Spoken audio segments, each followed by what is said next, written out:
नमस्कार साथियों, कैसे हैं आप सब लोग। उम्मीद करता हूं आप सब लोग अच्छे होंगे और काफ़ी अच्छी आप लोगों की तैयारी चल रही होगी। तो जो हमारे कंप्यूटर की सीरीज चल रही थी कंप्यूटर प्रैक्टिस सेट, तो उसका है आज अगला भाग, जिसमें हम जानेंगे आज और कुछ कंप्यूटर के महत्वपूर्ण तथ्यों के बारे में चर्चा करते हुए इस वीडियो को आगे बढ़ाएंगे। तो चलो वीडियो को शुरू करते हैं।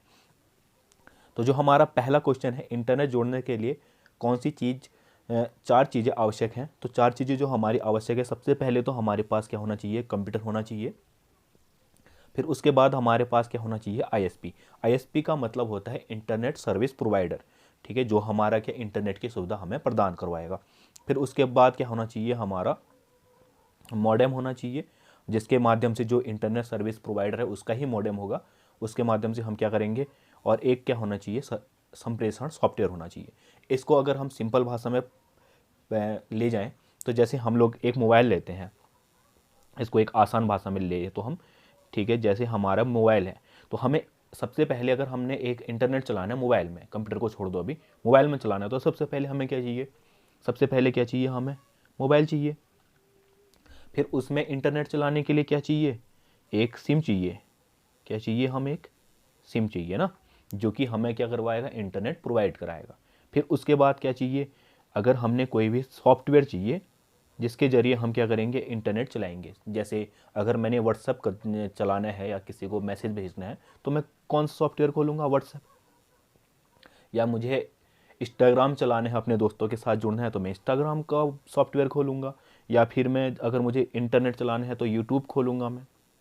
जैसे अगर मुझे और भी कुछ करना है, तो मैं कोई भी हमारा जो ब्राउज़र सॉफ्टवेयर होते हैं, जैसे हमारा ओपेरा हो गया, हमारा फायरफॉक्स हो गया, और यहीं पे गूगल क्रोम हो गया, ये खोलूँगा मैं ना।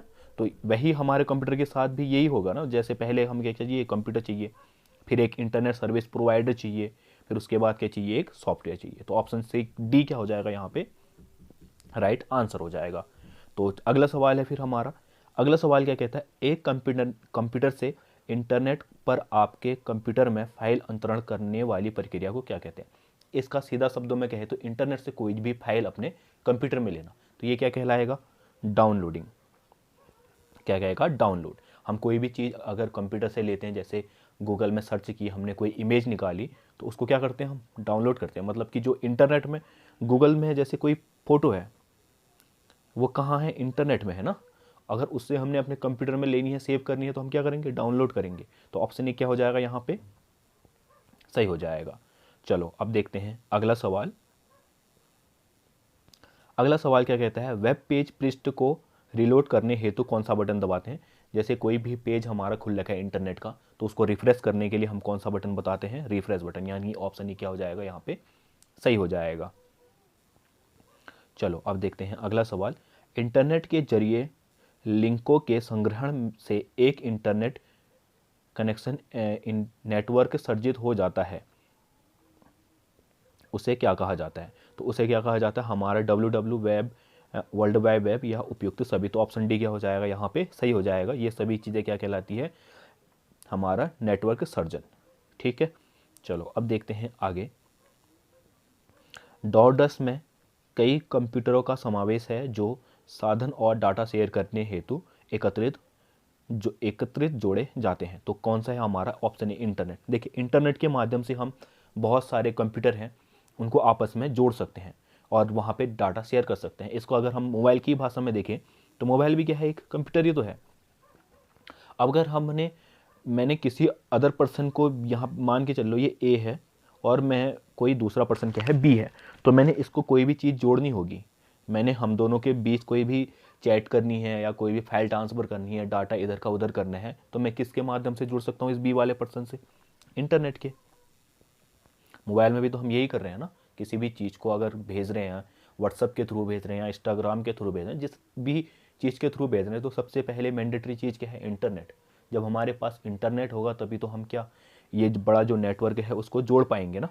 तो यहाँ पे ऑप्शन ए क्या हो जाएगा, सही हो जाएगा। तो चलो अब देखते हैं अगला सवाल। क्लासरूम में ना जाते हुए कंप्यूटरों के विषय में अध्ययन के लोकप्रिय तरीकों को क्या कहा जाता है। देखिए बिना क्लासरूम में जाए शिक्षा, कोई भी मटेरियल सीखना या कोई भी एजुकेशन लेना, उसको क्या कहा जाता है, तो इसको कहा जाता है ई लर्निंग, मतलब कि इंटरनेट लर्निंग। इंटरनेट के माध्यम से क्या करना, सीखना, कोई भी चीज़ सीखना। जैसे आपने एक बायजूस ऐप है, उसका ऐड देखा होगा, तो उसमें क्या आता है, बायजूस ई लर्निंग ऐप, मतलब कि इंटरनेट लर्निंग क्या है, वो ऐप है। चलो, इसका ऑप्शन क्या हो जाएगा, सी हो जाएगा। अब देखते हैं अगला सवाल। एक व्यक्ति जो किसी विशेषता या अन्य व्यक्तियों के कंप्यूटर्स से जानकारी गैरकानूनी तरीके से या उसे डैमेज करते हुए ले तो उसे क्या कहा जाता है। तो उसे कहा जाता है, अगर कोई व्यक्ति क्या कर रहा है, बिना उसकी जानकारी के या बिना उसकी अनुमति के उसके कंप्यूटर से चीज़ें चुरा रहे हैं, तो उसको कहते हैं क्या, हैकिंग, या उसको कहा जाता है हैकर। ऐसे को क्या कहा जाएगा, हैकर कहा जाएगा। ठीक है, तो ऑप्शन बी क्या हो जाएगा, यहाँ पे सही हो जाएगा। फिर इसके बाद बढ़ते हैं आगे को।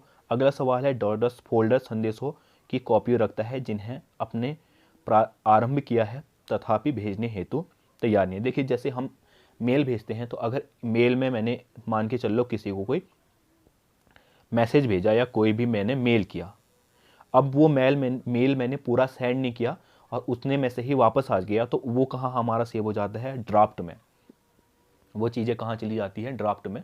तो वही यहाँ पे पूछा गया है, संदेश की कॉपी कहाँ रह जाती है, हमारी ड्राफ्ट में, यानी कि ऑप्शन सी क्या हो जाएगा, यहाँ पे सी हो जाएगा। सही आंसर क्या हो जाएगा, सी हो जाएगा। फिर देखते हैं अगला सवाल। उनकी पहचान या आइडेंटिटी को गलत दिखाने झुठलाने के जरिए व्यक्तियों द्वारा प्रयास है ताकि उसकी गोपनीय सूचना प्राप्त की जा सके, तो इसको कहते हैं फिशिंग। ठीक है, फिशिंग स्कैम्स कहते हैं इसको। अपनी आईडी, जो भी अपनी गलत आईडी दिखाना या अपनी गलत जो भी इंफॉर्मेशन देके किसी अगले आदमी की क्या कर लेना, जानकारी निकालना, ये क्या कहलाता है, फिशिंग स्कैम्स। ठीक है, और इसी के साथ जैसे हमारा फिशिंग ट्रिप्स हैं, तो इसमें क्या किया जाता है, जो सामने वाला व्यक्ति है उसको किसी ना किसी जाल में फंसाया जाता है। जैसे आजकल बहुत एक चीज़ चल रही है कि इंटरनेट में कोई वीडियो चल जाती है, जहाँ पे आप अगर पेज एक्सेस करें कोई, तो वहाँ पे क्या हो जाएगा, किसी लड़की की जो हो जाएगी वीडियो चल जाएगी, आपको वीडियो कॉल में ले लेंगे, वो वहाँ से आपकी वीडियो चल जाएगी। फिर वीडियो में वो कुछ अश्लील हरकतें करते हैं, फिर उसके बाद आपको क्या करेंगे, फिर वो लोग ब्लैकमेल करेंगे कि आप हमें ये चीज़ें दे दो, नहीं तो हम आपकी क्या करेंगे, वीडियो वायरल कर देंगे। तो उसको कहते हैं फिशिंग ट्रिप्स। ठीक है, तो ये क्या है, फिशिंग स्कैम्स, जहाँ पे हम क्या करें, अपनी जो गलत आइडेंटिटी दे के सामने वाले की जो है इंफॉर्मेशन निकाल लें। चलो, अब देखते हैं अगला सवाल। निम्नलिखित में से कौन सा सत्य नहीं है। चैटिंग ईमेल के समान है। चैटिंग केवल एक ही व्यक्ति के साथ की जा सकती है। तो यहाँ पे हमें क्या पूछा है, सत्य नहीं है। तो चैटिंग देखिए एक ही व्यक्ति के साथ नहीं की जा सकती है, चैटिंग बहुत सारे व्यक्ति के साथ की जा सकती है। जैसे अभी हम व्हाट्सएप के माध्यम से चैटिंग करते हैं, तो वहाँ पे हम ग्रुप बना के बहुत सारे लोगों के साथ एक साथ बात कर सकते हैं ना। तो यहाँ पे ये क्या हो जाएगा, गलत हो जाएगा। बाकी सब सही है, जैसे चैटिंग ईमेल के समान ही है। हम ईमेल में भी कुछ ना कुछ संदेश भेजते हैं, चैट में भी संदेश ही भेज रहे हैं। चैटिंग में बहुत से लोग शामिल हो सकते हैं, हाँ हो सकते हैं। चैटिंग इलेक्ट्रॉनिक संवाद है, हाँ हमारा क्या किसके माध्यम से हो रहा है, इंटरनेट के माध्यम से हो रहा है, तो ये क्या है, इलेक्ट्रॉनिक संवाद है। तो ऑप्शन बी क्या हो जाएगा, यहाँ पे इसका सही आंसर हो जाएगा। ठीक है, फिर देखते हैं आगे को। अगला है हमारा सवाल कि ईमेल पते को दो भागों में बांटा जाता है। देखिए, ईमेल पते को दो भागों में बांटा जाता है। सबसे पहले आ जाता है हमारा यूजर नेम, फिर इसके बाद आ जाता है @, फिर यहाँ पे आ जाता है डोमेन नेम। ठीक है, डोमेन नेम जैसे अलग अलग कंपनी का क्या होगा, अलग अलग डोमेन नेम। जैसे अगर मैं कहूँ तो gmail.com हो गया, किसी का yahoo.com होगा, बहुत से का क्या होगा, hotmail.com होगा। ये क्या है, डोमेन नेम है। और यहाँ पे क्या आ जाएगा, आईडी। जैसे किसी का नाम XYZ है, मान लो XYZ क्या हो जाएगा, उसका नाम हो जाएगा, फिर उसके बाद @ आ जाएगा, फिर उसके बाद डोमेन नेम। तो यहाँ पे कहाँ पे है हमारा, ये ऑप्शन डी के है, यूजर नाम और डोमेन नेम, यहाँ क्या हो जाएगा, सही हो जाएगा। चलो, अब देखते हैं अगला सवाल। अगला सवाल है, ईमेल भेजना किसके समान है। तो ईमेल भेजना किसके समान है, हमारा पत्र लिखने के समान। पहले भी बहुत बार ये सवाल हमारा आ चुका है इस सीरीज में। चलो, अगला सवाल देखते हैं। अब ब्राउज़र करता है, ब्राउज़र क्या करता है, हमारा ब्राउज़र क्या है, एक वेब पेज है जिसके देखने के लिए प्रयुक्त एक सॉफ्टवेयर है। वेब पेजेस को देखने के लिए का क्या है, एक सॉफ्टवेयर है, जहाँ से हम क्या करें, कोई भी वेबसाइट या वेब पेज को क्या कर सकते हैं, एक्सेस कर सकते हैं। उसी को क्या कहते हैं, हम वेब ब्राउज़र कहते हैं। ठीक है, और ये क्या है, हमारा एक सॉफ्टवेयर है वेब पेजेस का। चलो, अब देखते हैं अगला सवाल। अगला सवाल क्या कहता है, अधिकांश वेबसाइट में मेन पेज होता है जो शेष वेबसाइट पेजेस को डोरवे का काम करता है। तो इसको क्या कहते हैं हम, जो मेन पेज होता है वो होता है हमारा होम पेज। होम पेज से ही हमारे जैसे कोई किसी भी वेबसाइट का होम पेज है, वहाँ पे क्या होगा, एक डोर का काम करेगा वो ना। जैसे एक वेबसाइट है तो यहाँ पे आपको अलग अलग और इन्फॉर्मेशन दी होंगी। जैसे आपने यूकेपीएससी की साइड में गए होंगे ना आप, जैसे आप यूकेपीएससी की साइड में जाएंगे तो यूकेपीएससी की साइड में होम पेज में बहुत सी चीज़ें दी हुई हैं। जैसे हमारा ओल्ड पेपर है, उसके लिए एक अलग से वो दे रखा है लिंक। जैसे आप इसको करोगे तो वो जो हमारा ओल्ड पेपर का दरवाज़ा है वो खुल जाएगा, वहाँ से आप जहाँ से ओल्ड पेपर रखे हैं उस वाले कमरे में चले जाओगे, सिंपल भाषा में कहे तो। एक दूसरा दे रखा है एडमिट कार्ड का। आप एडमिट कार्ड में जाओगे तो जहाँ से एडमिट कार्ड डाउनलोड होते हैं उस दरवाजे में जाओगे तो वहाँ से आप एडमिट कार्ड वाले रूम में पहुँच जाओगे। तो जो होम पेज है वो किसका काम करता है, वेबसाइट में डोरवे का काम करता है। मेन पेज है उसको क्या कहते हैं हम, होम पेज है, जहाँ पे पूरा डिज़ाइन होता है, उसके जो भी टॉपिक हैं उनके लिए एक क्या बनाए जाते हैं, सेपरेट डोर बनाए जाते हैं, जहाँ से क्या हो, आप जिस जिस पर्टिकुलर चीज़ में आपने जाना है वहाँ पे आप पहुँच पाओ। चलो अब देखते हैं अगला सवाल।